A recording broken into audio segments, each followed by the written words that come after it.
అందుకని ఈ మధ్య జ్యోతిరావు పూలేలాగా ఈ పోటు మాట్లాడు మీరంతా చదువుకోవాలి. ఈడేడు చెప్పడానికి చదువుకోమని అంబేద్కర్ లా చెప్తురేవాడు వీడు. మీరంతా చదువుకోవాలి. నీ చదువు ఎంత నువ్వు చదవరు అదే మీద నువ్వు డిగ్రీ ఆఫ్ చేసినోడు మాకు చదవమని చెప్తావు. మా బీసీఎస్సీ ఎస్టీలలో కొంపకోడు ఉన్నాడు ఎంఏ చదివినోడు. మనమంతా చదువుకోవాలని ఈయన గడ్డంలో జ్యోతిరావు పూలే గడ్డం ఉందని మీరంతా చదువుకోవాలి.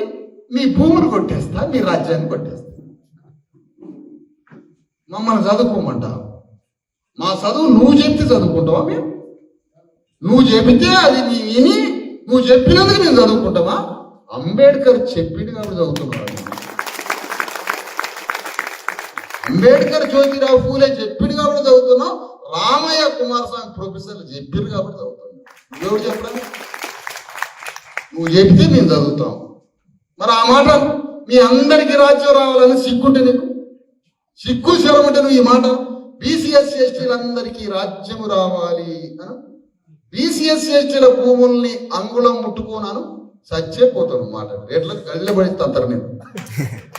ఇదేంద్ర రాజ్యం ఉపయోగిస్తే మనల్ని చేస్తాడు పట్ట కొడతాడు. నల్ల పులాట అయినా మల్ల అడవులలో వస్తున్న నల్ల పులాట తాడు భుజానేసుకొని తిరుగుతున్న కట్టి పారేయడానికి అన్ని ఆయుధాలు ఇచ్చిండు అంబేద్కర్ ప్రజాస్వామ్యం. అన్ని ఆయుధాలు ఇచ్చిండు.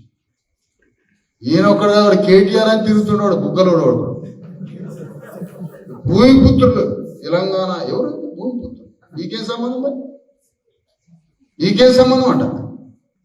ఆంధ్రోడి దగ్గర రూపాయి తీసుకురా. ఎందుకు ఇచ్చినవరా మెగా కృష్ణారెడ్డికి నువ్వు కాంట్రాక్ట్?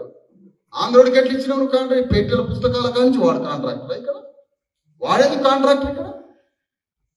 ఆంధ్రోడికి ఎట్లా కాంట్రాక్ట్ ఇస్తావు? తెలంగాణలో ఎవరు లేడా?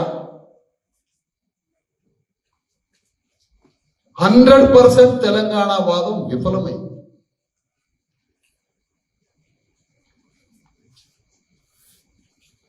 బీసీఎస్సీ ఎస్టీల రాజ్య ఆలోచన రాకుండా కనుమరుగు చేస్తున్నారు ఒక్కొక్క కుట్ర.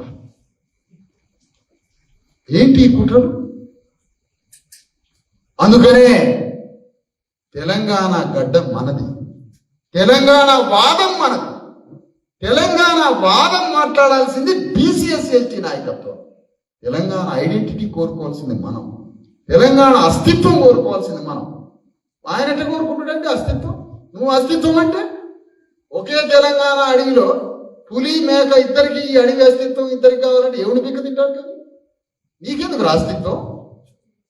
మమ్మల్ని పిక్క తినేవాడికి నీకు అస్తిత్వం అంటే నీకు అస్తిత్వం అయితే మమ్మల్ని పిక్క తింటానికేనా? ఇది ఒక పిచ్చి పట్టింది ఈ తెలంగాణలో అందరికీ. తెలంగాణ అస్తిత్వం ఎవడెవడికి కావాలి? అస్తిత్వం పులికి ఎట్లిస్తావు? అస్తిత్వం అడుగుతాను రామయ్య. అస్తిత్వం పులికి ఎట్లిస్తావు? పులికి తెలంగాణ పులికి అస్తిత్వం ఇస్తే అది నిన్ను కదా పిక్క తినేది. అస్తిత్వం శ్రామికుడు కావాలి. తెలంగాణ శ్రామికుడు, తెలంగాణ బాధితుడికి అస్తిత్వం కావాలి.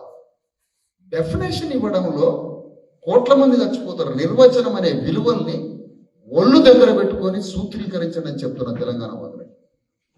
అస్తిత్వం నువ్వు ఎట్లా చెప్తావు? ఎవరికి అస్తిత్వం అంటావు? ఇప్పుడు పీక తింటుందండి పులి అడవిలా, మేకని పీక తింటుంది. మేక పులి రెండు తెలంగాణయే. ఈడు అంటాడు కదా తెలంగాణ వాది పులి దగ్గరికి పోయి నీకు బాగా అస్తిత్వం ఉండాలంట. దేనికి అస్తిత్వం? కోళ్ళని మేకని పీక తింటారు. అస్తిత్వం మాకు ఉండాలరా ఏదో మా బీసీఎస్సీ ఎస్టీలకు కూడా అస్తిత్వం. ఎవడు ఎటు మాట్లాడతాడో తెలియదు. ఏమనుకుంటాను? వాల్యూ అనేది అణుబాంబుతో సమానం. అది అకారణంగా అన్యాయంగా ఆ వాల్యూని రివర్స్ లో చూడితే దాంతో ప్రమాదం. స్త్రీని దోపిడీ చేయాలని ఎవడో విలువలు సృష్టించిండు. ఎన్ని తరాలు ఎన్ని కోట్ల మంది వచ్చారు మన స్త్రీలు. అందుకనే మిత్రులారా, బీసీఎస్సీ ఎస్టీ బంధువులారా, తెలంగాణ వాదానికి నాయకత్వం మనది.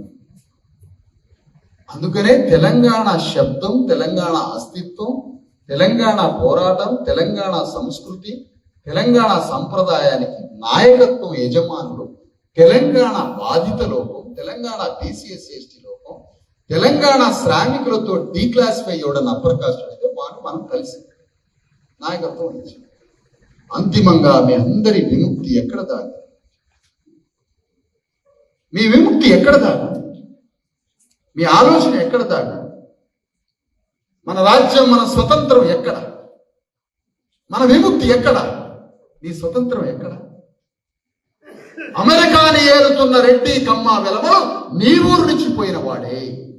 హైదరాబాదుని ఏలుతున్న వాడు నీ ఊరు నుంచి పోయిన అగ్రకులాలే. దేశాన్ని ఏలుతున్న వాడు నీ ఊరు నుంచి పోయిన దొరే. భారతదేశంలో తెలంగాణలో జుడిషియరీ సిస్టమ్ నీ ఊరు అగ్రకుల భూస్వామి నుంచి పోయిన వాడే జుడిషియరీ సిస్టంలో ఉన్నాడు. నీ ఊరు నుంచి పోయిన వాడే పోలీస్ అధికారి అయ్యిండు అగ్రవర్ణమాడు. నీ ఊరు నుంచి పోయిన వాడే ముఖ్యమంత్రి అయ్యిండు. ప్రపంచంలో శాసిస్తున్న అన్ని రంగాలలో నీ ఊరు దొరైపోయి కూర్చున్నాడు. శత్రువు నీ ఊళ్ళనే ఉన్నాడు,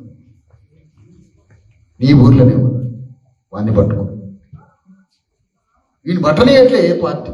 అడ్డం నిలబడుతుంది, లేడు శత్రువు లేడు. అడ్డం నిలబడుతుంది, ఎడెవడు లేడు, నా వెనక ఎవడు లేడు. తెలంగాణ వాదం అనే అడ్డం నిలబడి తెలంగాణ 12,000 గ్రామాలలో మన రక్తం దాగిన భూస్వాముల్ని మనకి కనపడనీయకుండా పక్కపలచటి కేసీఆర్ 1,00,000 కిలోమీటర్ల ఎడలుపుతూ నిలబడ్డాడు. శత్రువు కనపడకుండా శత్రువును మాయం చేసి